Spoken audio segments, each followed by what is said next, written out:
Have you been wondering what you have to do or who you need to kiss up to in order to become a Salesforce MVP? That's our focus on episode 18 of The Brainy8 Show. Welcome to The Brainy8 Show, where we talk about all things Salesforce, sharing the coolest features, solutions, and best practices to turn you into a Salesforce rockstar. Here's your host, former attorney turned Salesforce consultant, trainer, and MVP, David Giller. Today we're going to talk about how to become a Salesforce MVP. You love Salesforce. You post things online, retweet others, and you even attend Salesforce user group events. But you want to become a Salesforce MVP and you're not sure what to do first in order to earn that credential. As a Salesforce MVP, people ask me this question quite frequently. I've dedicated this episode of The Brainy8 Show to dispel some myths and share with you my perspective and experiences on becoming a Salesforce MVP. If you haven't done so already, make sure to subscribe to this podcast on iTunes or Spotify. Also, check out my Brainy8 YouTube channel for even more insightful videos related to Salesforce. This podcast is brought to you by InCycle. As a Salesforce admin, do you find yourself needing to bulk edit Salesforce records on a regular basis? Most admins do this by exporting Salesforce data to Excel, updating the records in Excel, and then re-importing the records back into Salesforce. That can be exhausting, especially if the Excel spreadsheets require VLOOKUPs, introduce deviations from existing pick list options, or don't include appropriate Salesforce IDs. If you're doing it frequently, you probably cringe every time you need to bulk update Salesforce records. Isn't it time to get off that merry-go-round? Using InCycle, that's spelled INSYCLE, you can bulk import or update your Salesforce records, quickly standardize and normalize your Salesforce data, identify and merge duplicates, find and populate missing data values on existing Salesforce records, segment, aggregate, and pivot your Salesforce data without ever having to export anything to Excel again. Get your free trial today at incycle.com/Brainy8. That's incycle.com/Brainy8, or check out the link in the show notes to get started today. So I get this question very often, and most MVPs that I know also get this question quite often. The question is, how do I become an MVP? I'd like to address this question. It's kind of a loaded question, so we're going to unravel a couple of layers of it. First, for those of you who are not familiar with the Salesforce MVP program, let me describe it to you. So what is the MVP program? The Salesforce MVP program is a way to recognize individuals within the Salesforce Ohana, the Salesforce community, that have demonstrated certain characteristics. Expertise, and that's expertise on the Salesforce products as well as the Salesforce Ohana itself. Generosity, contributing openly to others in the Salesforce community. Leadership, demonstrating a path for others to follow. Advocacy, advocating on behalf of Salesforce's core values of trust, growth, innovation, and equality. The process of becoming an MVP basically happens through nominations. Anyone can nominate one or multiple people to become a Salesforce MVP, and honestly, I've never bothered to truly learn exactly what happens after the nomination process, because frankly, I couldn't care less. It makes absolutely no difference in my life, and I am a Salesforce MVP. First, let me continue describing the rest of the Salesforce MVP program before I describe a little bit more about becoming a Salesforce MVP. Once someone becomes a Salesforce MVP, there are certain MVP rewards, or I like to think of them as perks. And by the way, these are very nice, very generous perks. They will not change your life by any means. I appreciate them. I appreciate them wholeheartedly, but none of them are going to rock your world. So what are they? First of all, access to premier support at Salesforce. You have access to Salesforce MVP trainings and certifications, special briefings regarding Salesforce products and with their product and marketing teams, access to Salesforce executives at exclusive MVP networking events, frequent opportunities to contribute at Salesforce events and on Salesforce social content. So those are some of the rewards of being a Salesforce MVP. So when people ask me, how do I become a Salesforce MVP? David, what did you do to become a Salesforce MVP? My first question to them is, why? Why do you want to become a Salesforce MVP? Because honestly, at no point in my life was it ever even a thought that my goal was to become a Salesforce MVP. Never. I never thought about it. I knew that the Salesforce MVP program existed for quite a few years. It never dawned upon me that that's something that I should want to get, that would be an accomplishment, that my life would be better. I would reach a new level in my career or advancement to become a Salesforce MVP. No, zero. It was never there. So I turned to them, truly out of curiosity. Why? Why is it that you want to become a Salesforce MVP? And a lot of times I don't really get a clear answer from them. So I start making it clear, a little bit of a reality check by explaining, well, once you become a Salesforce MVP, you're not necessarily going to have better job security. Most employers probably couldn't care less. Most employers probably don't even know what the Salesforce MVP program is. And if you try explaining to them, they're going to roll their eyes because they just don't care. It doesn't mean anything to them most of the time.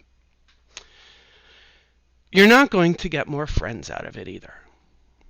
Your family members will just roll their eyes. They couldn't care less. I can honestly tell you that my family members, my friends, couldn't care less. They don't care. So I don't talk about it.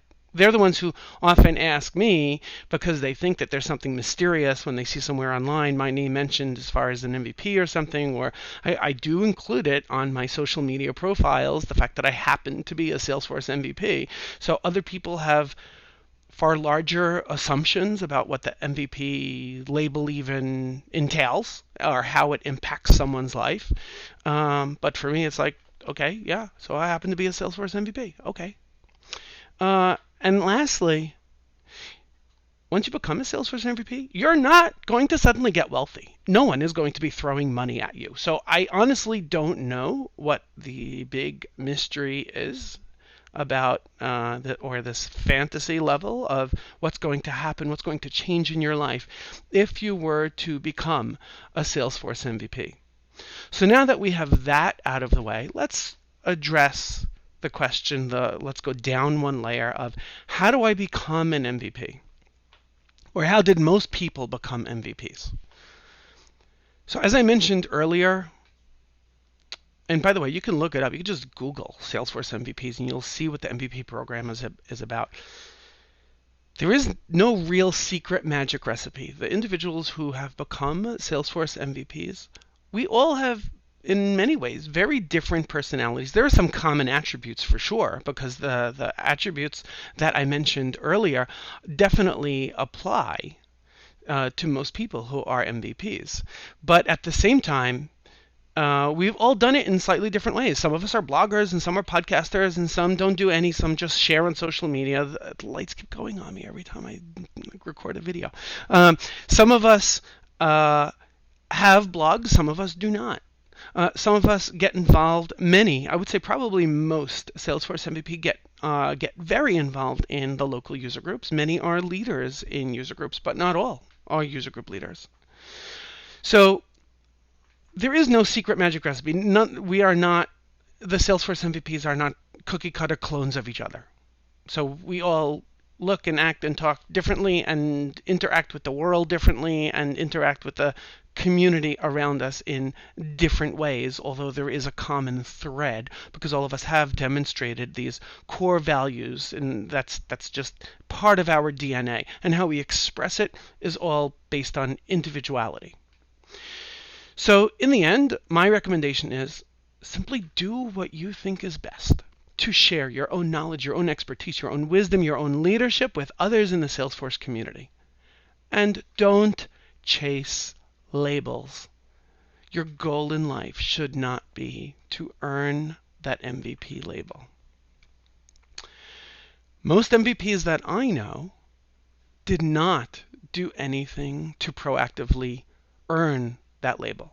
Most MVPs that I know did not set out as a goal for themselves that they want to become an MVP. They're going to do X, Y, and Z to become an MVP. No, they simply did X, Y, and Z because they wanted to. They shared their expertise. They started blogging. They started getting involved in the Salesforce user group. They started getting involved in Salesforce events because they wanted to, not because they wanted to become a Salesforce MVP.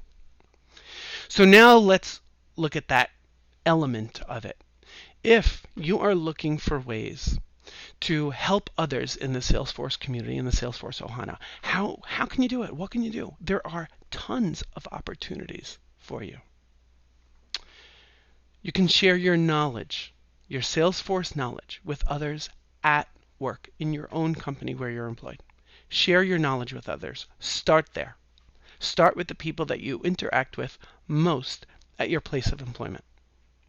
Share your Salesforce expertise, your ideas, your experiences on social media. And by the way, you could also become an MVP without even having any social media account.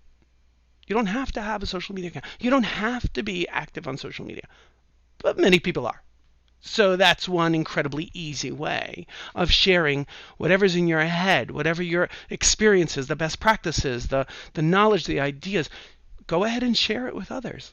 Share it with others verbally. Share it with others in person when you meet them at Salesforce user groups, at other Salesforce events. Seek speaking opportunities at Salesforce events or at your local user group. Share it on social media too. It's incredibly easy. You can get involved in your local Salesforce user group. Getting involved might mean helping with the logistics, might mean offering to be a speaker on a particular topic that you have expertise in. It might mean helping to find a sponsor for an upcoming user group. It might mean starting your own user group. You could also start a Salesforce certification study group. There are many people who are studying to take an upcoming Salesforce certification exam, and they would love the opportunity to collaborate with others who are focusing on trying to pass the same exact exam. Start a study group. It could be in person, in your local area, in your local town, your local city. It could be virtual. Get together once a week, twice a week, whatever it is. It's up to you. You could volunteer your time helping a nonprofit that's using Salesforce. If you've gained Salesforce expertise at work, if you've studied and passed various Salesforce certification exams, go ahead and reach out to other nonprofits in your local area, nonprofits that you are passionate about. Find out whether or not they're using Salesforce. Believe it or not, many, more and more nonprofits are using Salesforce to track their donors and donations, to track their volunteers, to track different initiatives that they're doing. Go ahead and get involved with them. Help them out. For all you know, they have no idea how to build reports and dashboards, and that's something that you happen to know. You'd be like a magician to them. Go ahead and do it. Go ahead and log on to the Salesforce Trailblazer community, where people are posting questions 24 hours a day, 7 days a week. Start answering some of those questions. Solve people's problems from the comfort of your home. It's easy. Now, by the way, you don't have to do all of these things. Do whichever resonate with you. Do whatever is comfortable with you. But in the end, do yourself a favor and don't chase labels, because for all we know, the Salesforce MVP program will just disappear for whatever reason. And again, most of the people, as I mentioned earlier, myself certainly, but most of the people that I know who are Salesforce MVPs, even if the MVP program disappeared, we would all do the exact same things that we're doing anyway, the things that got us to earn that Salesforce MVP label. We would still be doing it even if the MVP program disappeared. Just try to do good and share your knowledge with others. That would be the most impactful thing. And by the way, forget about the Salesforce MVP program.